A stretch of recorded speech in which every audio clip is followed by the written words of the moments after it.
పాతికేళ్ల తరువాత మా అక్క, మా అన్నయ్య మన ఇంట్లోకి రాబోతున్నారండి. నా కాళ్ళు చేతులు ఆడడం లేదండి అంటూ తెగ సంబరపడిపోతూ ఉంటుంది వేదవతి.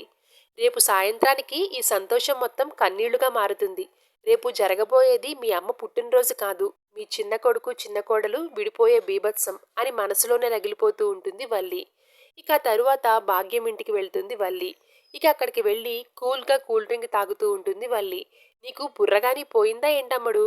ఆ ప్రేమ ధీరజులను విడగొట్టడానికి, వాళ్ళ కాపురాన్ని నాశనం చేసి పడేయడానికి బ్రహ్మాస్త్రం లాంటి అస్త్రం నీ చేతిలో పెడితే, నువ్వు ఆ అస్త్రంతో బీభత్సం సృష్టించేసి, నువ్వు ఆ పొట్టి మిరపకాయని పర్మనెంట్‌గా వాళ్ళ పుట్టింటికి వెళ్ళిపోయేలా చేయకుండా, ఆయుధాన్ని అట్టుకెళ్ళి భద్రావతి చేతిలో పెడతావా? ఆ ప్రేమ నర్మద నీ కాపురాన్ని కూల్చేశారు.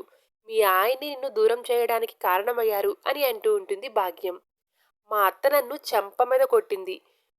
నువ్వు నా పెళ్ళానివి కాదు. నీకు నాకు ఎలాంటి సంబంధం లేదు అని మా ఆయన నన్ను అన్న మాటలు పుండు మీద పిన్నీసుల్లా ప్రతి క్షణం నన్ను పొడుస్తూనే ఉన్నాయి.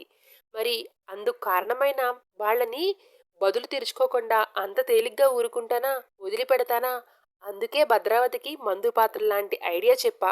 రేపు ఆ శారదాంబ పుట్టినరోజు వేడుకల్లో ఆ మందు పాత్ర బద్దలవబోతుంది. ఆ విధ్వంసంలో ప్రేమ కాపురం కూలిపోయి శాశ్వతంగా వాళ్ళ పుట్టింటికి వెళ్ళిపోతుంది.